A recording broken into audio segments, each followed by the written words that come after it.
Tüm sektörlere mağdur ettiği gibi bizi çok daha fazla mağdur ediyor. Diğer sektördeki arkadaşlarımız, esnaflarımız gelen zamları anında ürünlerini yansıtabiliyorlar.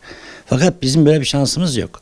Bırakın biz günlük yansıtmayı, aylık yansıtmayı yıldan yıla bile zor yansıtıyoruz. Yani biz ilk yakıta bu işe başladığımızda 9. ayda 6,87 lira civarıydı yakıt. Şu anda 18-19 liraya doğru yaklaştı geldi. Şu anda geldiği rakam meydanda. Neredeyse %150 oranda bir zam geldi yakıta. Ve diğer sektörler bu gelen zamları anında ürünlerini yansıtabiliyor. Yani adam 100 liraya sattığı bir şey hemen 110 lira yapabiliyor. Fakat bizim böyle bir şansımız da yok. Şu anda esnafımız gerçekten çok büyük bir sıkıntıda. Yani artık okullar kapansa belki de memnun olacağız. Çünkü bizim zam yapma şansımız yok. Zam yapsak bile öğrenci tutma şansımız yok. Yani bugün bir zam uygulamaya kalksak öğrencinin 2 tanesi 3 tanesi servisten çıksa yine zaten götürüyor. Bu yüzden çok zor bir durumdayız. Yani bize işte halk otobüslerinde bir destekleme oldu devletimiz tarafından ve Büyükşehir Belediye Başkanımız, Büyükşehir Belediyesi tarafından.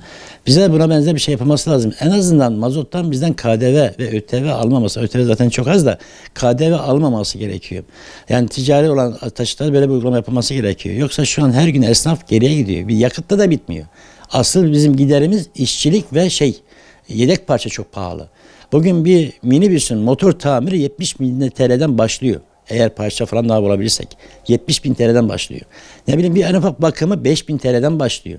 Araçlara bakım yaptırma şansımız inanın kalmadı şu anda.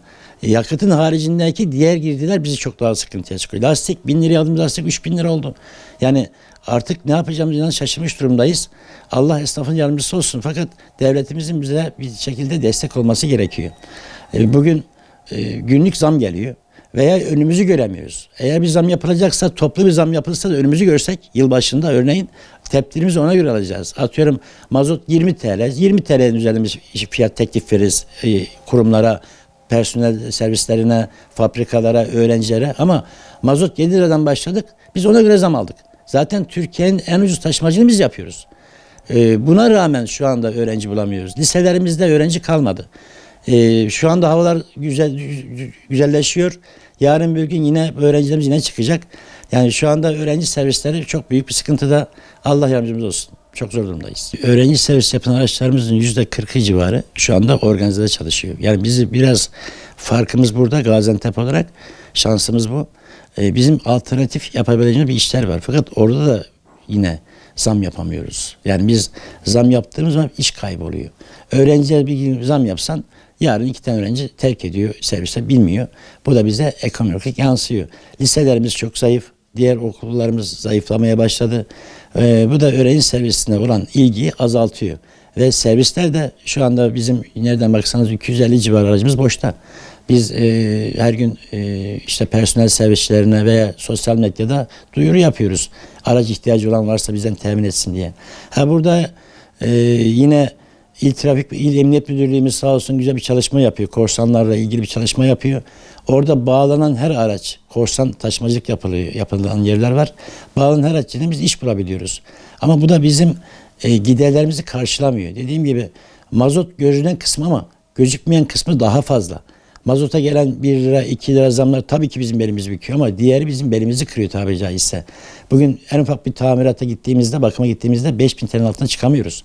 Yani sigortamız, vergimiz, her şeyimiz zamlandı, her şeyimiz pahalandı fakat gelir düzeyi düştü. Eskiden biz şöyle yapardık, atıyorum ayda 5.000 lira yakıt yakmışsak 15.000 lira para kazanmamız gerekiyordu bizim. Yani 1'e 3 şeklinde, biri aracın, biri mazotun, biri de bizim diye bakıyorduk, işçiliğimiz diye bakıyorduk.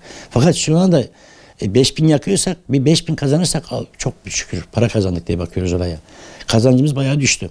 Dediğim gibi bu konuda devletimizden mutlaka üçüncü bir şeyler vardır. En azından yakıtta ÖTV ve KDV bizden ticari araçlardan alınmazlarsa en azından servis, halk otobüsü, ticari taksi bunun hepsi bir zincir birbirine bağlı. Bize bu zamlar anında yansıdığı için hiçbirimiz yani meslek olarak taşıma sektörü olarak hiçbirimiz mutlu değiliz şu anda. Hiç kimse para kazanamıyor. Mevcutu korumaya çalışıyoruz ki onu koruyamıyoruz. Çoğu esnafımız aracını sattı gitti. Başka işlere yöneldi. Yani şu anda elimize asgari ücret seviyesinin para geçerse mutlu oluyoruz bundan. Sigortasına falan beraber. Yani 6.000 lira kazanırsak biz mutlu oluyoruz. Allah bir bereket versin diyoruz. Allah yardımcımız olsun. Esnaflarımız rezil durumda. Araçlarımız kilometreye 3.300 lira falan yakıyor. Günlük 550 lira yakıtlarımız var. Zam alamıyoruz. Velilerimiz de haklı. 2 tane 3 tane çocuk okuttuğu için alamıyoruz. O yüzden baya bir rezil esnaflarımız.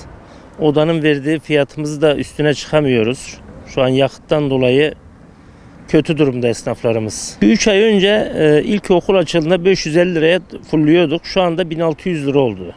Bir depo mazot 1 milyar 600 lira. Öğrenci velilerde de alamadığımız için o adamlar da haklı. Çünkü 2 tane 3 tane çocuk okutuyor. Onlardan alamıyoruz. O yüzden zarar, yani komplesi zarardayız. Abi okul açıldığında bir depo mazotu 550 liraya alıyorduk. Şu an oldu mazot 1600 lira bir depo mazot. Ben okul açıldığında 3 okula çalışıyordum. Şu an bir okula düştüm. Yani çalışamıyorum artık. Arabamı bağlayacak duruma geldim yani. Veliye mesela 50 lira 30 lira zam yapıyorsun. Veli diyor ki ne? Ben bunu sana nasıl vereyim? Ben zam almıyorum ki ne diyor veli. Yani biz şu an çalışamayacak durumdayız. Veli de haklı görüyoruz. Veli 2 tane 3 tane çocuk okuyor. Ben veliye dediğim zaman 2 çocuğunu taşıyorum. Velinin mesela 500 lira alıyorum. Veliye 50'şer lira zam yaptığım zaman veli diyor ki ne? Kardeşim ben veremiyorum diyor. Çocuğu servisten alıyor. Ben 3 okula çalıştığımda yani 15-15 öğrencim vardı. Şimdi bir okula düştüm. Yani veli çocuğunu servisten alıyor. Veli otobüse gönderiyor. Veli dolmuşa gönderiyor. Yani mağdur durumdayız. Yani son 3 aydan beri de zaten çalışamıyoruz aklı başında. Araba parçaları zaten başını aldı gitti. Şöyle söyleyeyim ben size, aracın bir volant parçası var. Ben onu 3500 liraya taktırdım geçen yıl. Şu an bu araç yine arızalı. Şu an 9000 lira gidiyor ve yaptıramıyorum. O yüzden mağduruz yani. Yani yapabilecek hiçbir şeyimiz kalmadı.